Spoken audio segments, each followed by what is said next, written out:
Hello, everybody. Welcome back to the show. Cameron English here with you, Director of Biosciences at the American Council on Science and Health. I'm joined again by Dr. Josh Bloom, Director of Chemical and Pharmaceutical Sciences. Josh, how are you on this fantastic spring day? I am enjoying the first nice day in a century, it seems. So, and I had the misfortune, well, let's just call it the fortune of my internet going down for most of the day, so I couldn't work. Oh, what a terrible coincidence. I had to spend all day outdoors on the beach because my internet wasn't working, you know. I wasn't on the beach. That's all I'll say on the matter. I think everybody feels your pain, Josh. I know it's really tough. Let's jump into our stories. We've got two to discuss this week. One of them I wrote, and the other one is yours. And yours is going to be super controversial, which we love. Everyone loves talking about that. So we've got Earth Day 2022. Doomsday isn't around the corner. And then the clinical trial that should, in parentheses, but probably won't, close the book on ivermectin. Oh boy. Well, let's start this story on Earth Day. And by the time you guys hear this, it won't be Earth Day anymore. But I think the principles that I'm discussing in this article will still be relevant because Environmental Working Group will still be around. People will still be trying to scare you about pesticides and warning you that the end is nigh and all that. So Earth Day just taking place. The theme of the day, typically, if you go to any mainstream news site or you go to earthday.com itself, whatever organization puts that on, the theme is always, we're running out of time. The collapse is imminent. We have a climate crisis. Things are getting bad. Live in fear. Chaos is coming. All this kind of silliness. But if you actually look at some of the relevant data from some of the related fields, things are actually getting a lot better. And I give two examples in the story. We can discuss them in turn. But the primary focus, or the reason this happens, is described by this principle in economics called the environmental Kuznets curve. And basically what it says is that as countries develop their economies, as they begin to acquire capital and they start to make more goods and they start to produce more services for people to consume, pollution increases in all kinds of ways because you're developing industry that makes all this possible.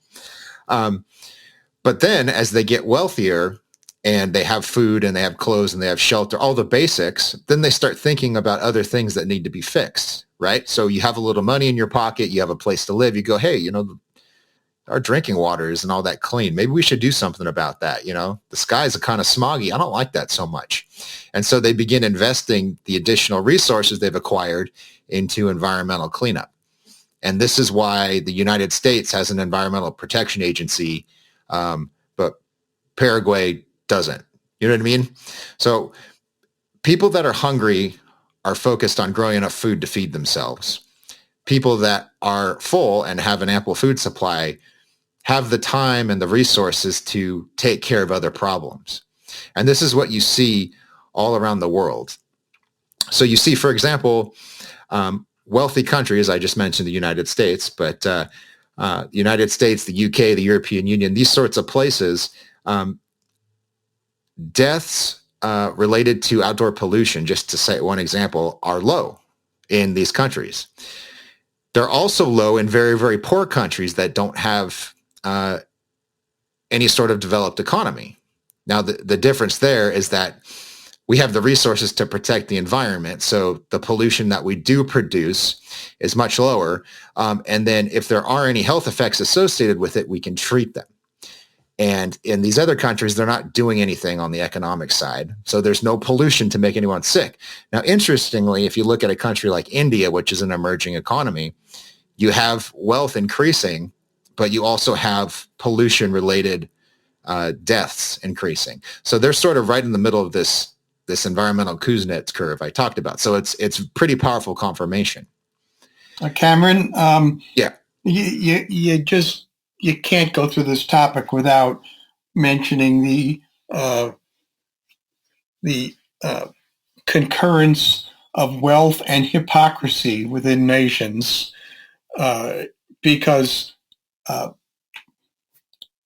the richer you get, the more people have time to complain about things or make them up if there's nothing to complain about.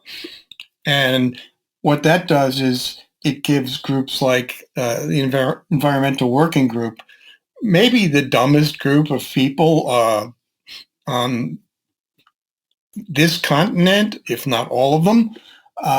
It gives them chances to hit all the wealthy people up by convincing us, well, I'm not really one of them, but convincing them that we're all being poisoned by these tiny amounts of plasticizers, pesticides, and et cetera, et cetera.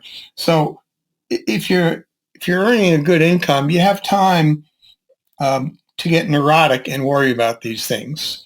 But if you're like gonna starve if you don't hit a fish over the head in the next day or two, nobody worries about plasticizers or anything like that. And I know I've gone on a rant here, but I've gone after the Environmental Working Group many times. Their business model is brilliant, and their science is quite the opposite. It's a really good point. That's a really good point. And I think what you're adding here is that we've run out of real problems. So we have the wealth and we have the time to worry about things, but when there are no imminent crises, when the air isn't polluted, when the drinking water is clean, when you have enough food, when your kids aren't dying from cancers because there's molds in the food supply, that kind of stuff. When you don't have these sort of life-threatening issues to deal with, you start looking at BPA, and you start worrying about synthetic pesticides, and you just start inventing fears. But I think that kind of illustrates the point I was making, which is that we solve problems as we get wealthier, and the whole Earth Day charade that it has become sort of reflects that, is what I think. I completely agree. And it's the thing about the EPA is it really did its job, 40 years ago, whenever paint started disappearing from gasoline, and I'm sorry, lead started disappearing from paint and gasoline. The lead blood levels have gone down hugely. I mean, it's not even close to what it was. The air is better. We've got catalytic converters that take out the smog now. If you look at pictures of New York or Los Angeles in the 70s, you can barely see the buildings, and now the skies are clear. So also, the EPA has made it impossible for chemical factories to just dump stuff into the river. You can't do it anymore. So the water and the air are better. The lead levels are down. I would think one would be celebrating instead of complaining on Earth Day, wouldn't you? Yeah, and that's the point of my story, is to say, let's look at all the progress we've made, because it's excellent. I think there's a sort of bias built into the way we look at the world now, because we're so used to things being really good. We don't know what true deprivation is. And I'm not talking about in our personal lives. We all have struggles, and some people go through really traumatic experiences. But as a matter of material health and wealth, if you live in the United States today, even if you're on the poorer end of the spectrum, you don't know true suffering. Like even like at the poverty line or below it, you still have enough food to eat. You have access to resources in a variety of ways. If you live on the other side of the world, if you live in Eastern Africa, the difference between you being able to feed your family or send your kids to school could be the crop harvest, So you're just praying that it doesn't get destroyed by an insect infestation. So that's the difference. But I think we need to celebrate the progress we've made, and we need to help other countries get there. Well, you made a great point about Eastern Africa, and talk about hypocrisy. What's their problem? Lack of food. How do you solve it? Proper use of pesticides and GM technology. What does EWG stand for? no pesticides and no GM technology. So the worst enemy to Eastern Africa, as far as I'm concerned, are NRGC and EWG. I wonder if they really understand how much damage they're doing. I don't know. I try not to speculate about motives because I know that in the work that I do, my motivations are pure and I'm trying to make the world better in a small way, however I can do that. And they probably perceive themselves doing that too. Now they're dead wrong. And I think they know that their methodology is misleading and the conclusions they draw are misleading. But I think they probably see it in service to a bigger cause. I don't know. It doesn't really matter. I think the facts are they're just wrong, and that's what we need to focus on. But before we move on to your ivermectin story, there's one criticism people will typically level at the argument I've made, and they will say the environment's cleaner because we have an EPA. It's because we have regulators to keep these evil industries in check. And if we didn't have the federal government looking out for us, the whole world would collapse. Your babies would be born naked and illiterate, and I mean it would be a disaster, right? But even if you want to credit the EPA, and the EPA, of course, will pat itself on the back and they'll say, look, there's these new regulations that gave us the authority to take care of this. But the reality is that the EPA has a multi-billion-dollar budget every year, and you need resources to fund that kind of work, right? So you need a robust economy. You need wealthy people that care about this stuff, even to regulate the pollution out of existence. So I think that's a very important point. But we can move on, and we can get the entire world upset at you when we talk about this ivermectin review that just came out, Josh. So tell us a little bit about it. I just need to finish. I think there are hardships in this country, and they have nothing to do with the environment. Obviously, COVID. Obviously, the fact that we could be having nuclear missiles dropped on Washington at any given moment, and the Real Housewives of New Jersey. So these are real problems, and I would like to see the environmental working group take care of those in their spare time. Yeah, let them focus on the Housewives of New Jersey. Yes. And then hopefully somebody smarter can figure out how to keep powerful countries from dropping bombs on each other. Okay. That's all I'll say on this, fortunately. Okay. All right. So if you weren't mad at Josh, chances are good you're going to be mad at him after this. Because there was just this major review published about the efficacy of ivermectin against COVID-19. So what did this study, or what did this analysis find, Josh? Well, ivermectin, I'm not going to get into the politics of it because I don't want to talk about it. I'll get a stomach ache, and there's a lot of political stuff which I just don't want to speak about at all. But if you trace back drugs like ivermectin and hydroxychloroquine, they become almost like religions to certain groups of people who are convinced they work. Now, I'm not saying that ivermectin doesn't work. I'm saying that by far the largest clinical trial, and we're talking about a randomized controlled clinical trial in Brazil, was completed with roughly 1,500 people, and they had matched groups, double-blinded, the whole works, and the results of the trial were that there were no measurable differences between the group that got placebo and the group that got ivermectin. Now, what does this mean? Well, it means that at the dose that was given and during the timeline that it was given, and you could argue that neither was sufficient, nothing happened. The statistics are dead clear. I mean, there isn't a statistically significant change in any of the parameters, and there are lots of them that they measured. But people have been writing and saying, well, they're only giving it for 3 days. Why? I mean, we give Pfizer and Merck drugs for 5 days, and the answer is, I don't know. because that's how they ran the trial. Would 6 days have been better, or 10 days? I don't know. Possibly. And the dose was 400 micrograms per kilo of body weight, and average person is 70 kilos, so that's about 28 milligrams a day. If they doubled that, would that work? I don't know. What about zinc? A lot of people think you need zinc to make these things work, although that started with azithromycin, and that didn't do anything there. There was not zinc included.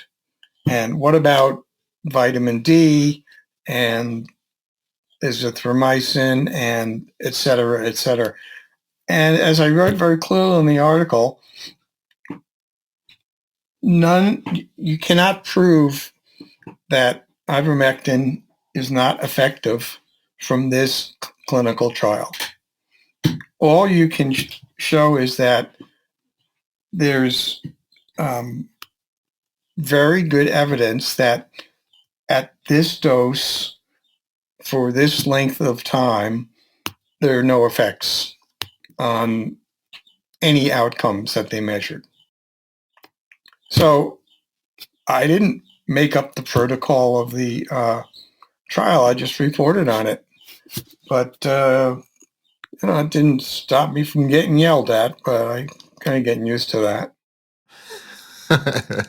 After all your years of challenging people's pet beliefs, I think you'd be used to it. But I'm looking at the forest plot from the study. I'm wondering if you can break this down for us a little bit, just to give people a little fuller picture of what we're talking about. So from the numbers I'm seeing here, and they broke it down by age, BMI, cardiovascular disease, lung disease, sex, smoking status, I'm just not seeing much of a difference between the groups that were, the control groups and the treatment groups. So tell us a little about this. Well, it's hard to describe a forest plot without any kind of visuals, but basically it's a square, and on the left side of the square are a bunch of different conditions like smoking, overweight, diabetes, and next to that is a horizontal line which shows the range of the relative risk for that particular parameter. And let's say, I believe it was on the left side. Let me back it up again, sorry. So each parameter gets a horizontal line between two bars, and that bar shows the margin of error for that parameter.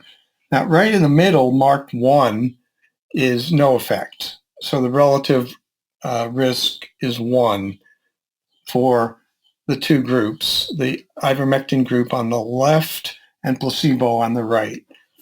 So if either group, if ivermectin was superior to placebo, you would see a bunch of these bars with the errors included, all grouped within the same side of the vertical null line.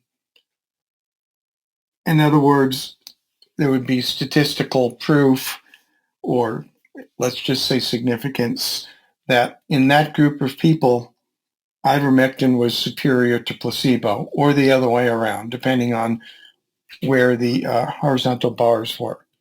Now, I'm not bad about statistics, but the one thing that anybody can look at in a forest plot is if the horizontal lines cross the vertical line, it's not significant. So, in other words, if the range goes from ivermectin is a little bit better to placebo is a little bit better, thus crossing the vertical line, you have to throw that result out. And in this case, there were, 8 or 10 different parameters. I don't have it in front of me. and not a single one of them avoided that line. So it's safe to say statistically that there was no effect. And it wasn't just on the primary endpoints or outcomes, hospitalization, ventilation, but also deaths and time in the hospital, how long it took to clear to the virus, side effects from the drug or the placebo. Basically, all groups were equal. So the trial was very well run, and its conclusion is there's no difference between the two under these conditions. And I'll argue that with anyone. Now, whether this has any bearing on the use of ivermectin under different conditions, or using it prophylactically or higher doses, or with other drugs or minerals or whatever, this does not address that at all. So inevitably, one of the counter arguments you're going to hear is, well, I took it and it worked for me. And as you alluded to earlier, they'll say, well, you need a longer course, you need a higher dose, you gotta combine it with Pop-Tarts, and then you'll really get the full effect of it.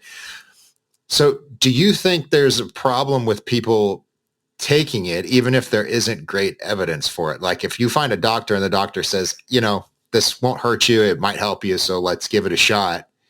Is there anything wrong with that?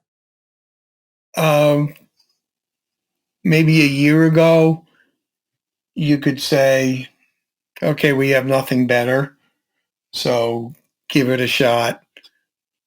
It's a pretty safe drug when you keep it within the normal therapeutic doses.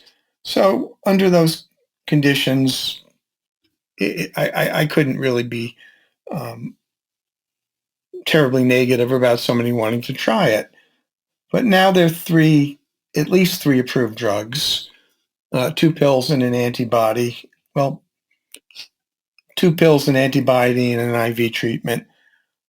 And these have been shown to work. They really do work, from sort of well to really well. So then now at this point, you kind of need to be crazy to take something that hasn't been shown definitively to work. When you've got a legitimate antiviral out of Pfizer and a lesser one out of Merck, and also monoclonal antibodies, which work very well. And these are available to people now. So I would never advise anyone to take ivermectin now in lieu of these real medications. I should also point out that if you think about how many viruses we treat with medicines, there's maybe 4 or 5. HIV, obviously, hepatitis C, herpes, shingles, and now COVID. And in every case, the drugs are direct-acting antivirals. In other words, they target a specific mechanism by which the virus replicates and knock out that step, and then the virus stops replicating. And this all comes back from the 70s and the 80s and the 90s when AIDS medicines were finally being developed. And there are 6 or 7 classes of AIDS meds. They work extremely well. And every one of them has a specific function in targeting something that the virus needs to replicate. So there's no magic in this. If you've got a compound which has antiviral activity, potent antiviral activity, and survives in the blood, good chance, and if it's not prohibitively toxic, there's a very good chance that's going to work. So the problem I have with some of these other drugs is they had extremely weak antiviral activity, weak enough that you'd never be able to give a high enough dose for it to work.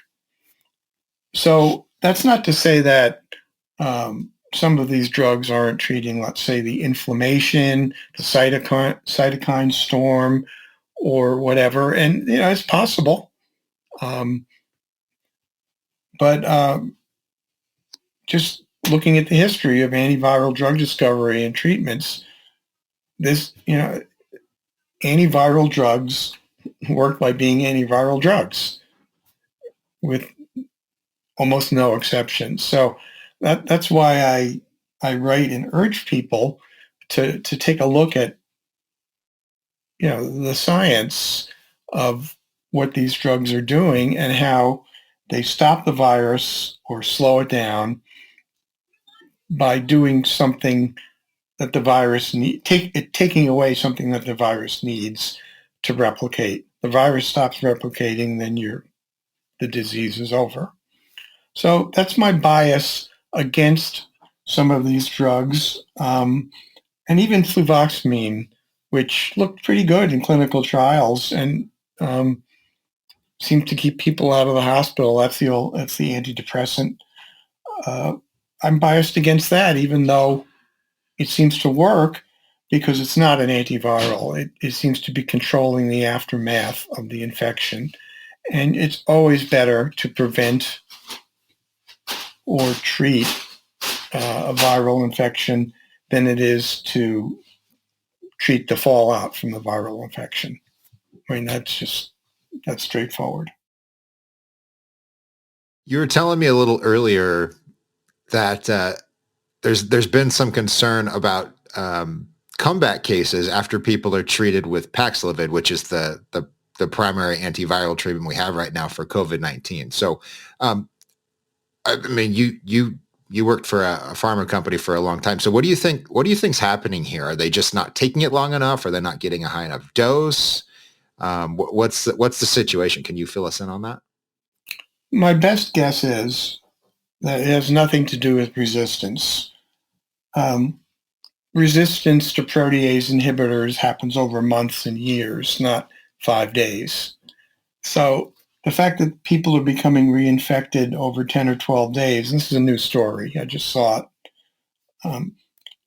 The only thing that makes any sense to me is that the 5-day treatment makes them feel better. They go back to work or whatever they're doing, but for whatever reason, they haven't cleared the virus. So now the medicine's not in them anymore, and the virus is still there, and they pick up a milder infection than what they had in the first place. Assuming I'm right, and I think there's a pretty good chance there, then you might want to extend the dose by X number of days, or restart it if the infection comes back. I'm not really concerned about this, although it will be used as a target on the back of the drug, because now people will say, see, this stuff's no good. But that's my only real concern about this at this time. I think it's probably going to be a non-issue. Yeah, I hope you're right. What I think is interesting about that response as we wrap up is we want a variety of treatments and vaccines, right? You want to deploy an array of tools to keep the problem under control, and that's what I find strange just by comparison. Like the anti-pesticide groups, they cheer every time the EPA bans a pesticide or, a manufacturer gets sued into oblivion and they take a product off the shelves. But that's bad, right? Because if you want overall lower use of a chemical, you want a variety of chemicals so people can use a little bit of each one in different contexts. And that's how you solve the problem. And it's the same thing here with COVID, right? You want a variety of treatments so the virus doesn't overcome the only one that you have. And that's good. I just don't understand why people don't see it that way. Well, I think you have to get back to ideology, because with the pesticide groups and the environmental groups, they don't want any chemicals out there. So every time one gets banned, that's cause to celebrate. Whatever the effects are, doesn't matter. It's just, it's good karma for them. And I think there are quite a number of people who want these Pfizer and Merck drugs to fail because they're so locked into the ivermectin thing that that's the drug that is going to save the world from this pandemic. And I absolutely know for sure that anytime something wrong shows up, like the Merck drug wasn't as effective as it looked like it was going to be initially, the vaccines aren't lasting as long as they initially figured. These crazy variants are coming out. The vaccines aren't as good against them. I think there are people that actually celebrate all of these negative developments because just like with the environmentalists and pesticides, this is fitting their ideology, which if you think about it, in a drug is just plain nuts. Okay. It's a molecule. This is not something that should be argued about. Right? And I guess I'll never really understand it. Yeah, some people, you can't convince them. So let them do their own thing. That's fine. I think the two of us and most of you listening, we can celebrate, right? We got cleaner air, cleaner water. We got more food. We're using less land to grow all that food. We got multiple drugs for COVID, got multiple vaccines, and maybe they're not the game changers that we hoped they were, but they are still effective in keeping people out of the hospital and keeping them alive, which is, of course, what we're all interested in. So I think overall, Josh, we're in a good place. Except for the Real Housewives of New Jersey, I would have to agree with you on that. Yeah. I was going to make a nuclear bomb joke and tie it into Real Housewives, but I thought, promoting violence on this new podcast, probably not a great way to start off our show. Yeah, it may be unwise, but you do what you have to do, Cameron. Yeah, I'm just kidding, by the way. I don't condone violence in any way, and I love The Real Housewives of New Jersey. It's my favorite show. You got to be kidding me. Oh, of course I am. Good. It must have been convincing just now, though, if you thought I was... Anyways. My wife is one of the smartest people I know, and she loves it. So you just never know. It is what it is. We husbands will endure. Well, thank you guys so much for joining us today. If you want to get on the newsletter and get in the loop about the stories we talk about on the show, just go to ACSH.org. That's our website. Punch in your email, and you'll get on the list. So you know what we're talking about. You can follow us on Twitter. We are at ACSH.org. And Josh, what's your Twitter handle? Because you're quite popular these days on the Twitters. When I first started, I didn't even know how to use Twitter. So I picked a bad name, but it's just my name. Josh Bloom, ACSH is my Twitter handle. And it's not really that clever or creative or short, but that's what it is. Yeah, I think that Twitter handles are like band names in that they don't matter as long as what you're producing is interesting. So if you're a good band, you can call yourself whatever. And same thing with a scientist on Twitter. If you're putting out good stuff, call yourself Bubba or Hey You. It doesn't matter. Okay, I'll see if Bubba's available. I'll get back to you on that. Yeah, you might have to use 5 Bs, but I think you could get it.